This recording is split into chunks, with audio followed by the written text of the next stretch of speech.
It's been 1 year since a series of powerful and deadly earthquakes struck southern Turkey and northern Syria. The destruction spanned hectares. It killed tens of thousands of people and displaced many more. The devastation continues to this very day. Joining me now is World Vision Australia CEO Daniel Wordsworth. Daniel, great to see you. There's a lot happening in the world right now, so we can forget the aftermath of such tragic events. Paint a picture of what it's like in these areas now, even a year on. Yeah, 1 year on, we still have 1.5 million people who don't have a home, who don't have a place to stay, and that's a shocking statistic. You know, earthquakes are really dreadful. They wipe out houses, they wipe out your school, they wipe out hospitals, they wipe out your water supply, and it just takes years to rebuild. And that's a cold part of the world. And so you've got communities trying to rebuild, and we're there with them. I imagine in Syria it's much more difficult. Has the reconstruction in Syria been slower than in Turkey? Yeah, it's harder there. I mean, Syria has just been in turmoil for years now. I've spent a fair amount of time in that region. I've been inside of Syria. They've been affected by a war. You know, a city like Aleppo was affected in this earthquake, but for the sort of 5 years before that, 40% of the buildings had already been destroyed. And so you have a place that was, you know, just laid waste, and now they're trying to rebuild, and they have so little social services surrounding them to help. So how does World Vision help?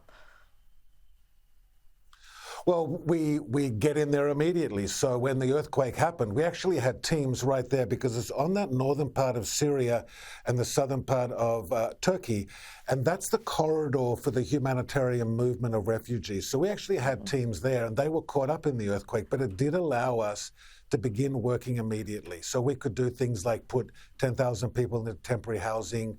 We got 11,000 people getting food. We actually provided fuel for generators for hospitals and clinics, and even some of the search and rescue teams. And a year on, we've managed, because of Australian generosity, you know, initially we thought we could maybe help 1 million people, but Australians really stepped up, and we've been able to help almost 2 million people with the process of rebuilding.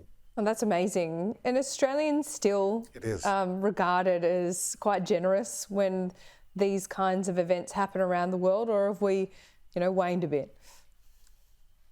No, we haven't waned at all. Australians are as generous today as they've ever been. And in World Vision, when these kinds of things happen, we rely on Australians to step up, and they always do. And so you can bank on Aussie generosity. I'm very glad to hear that, and we'll let our viewers know how they can continue with that generosity towards World Vision. As I mentioned at the start of this interview, Daniel, there's a lot of competing interests in the world right now.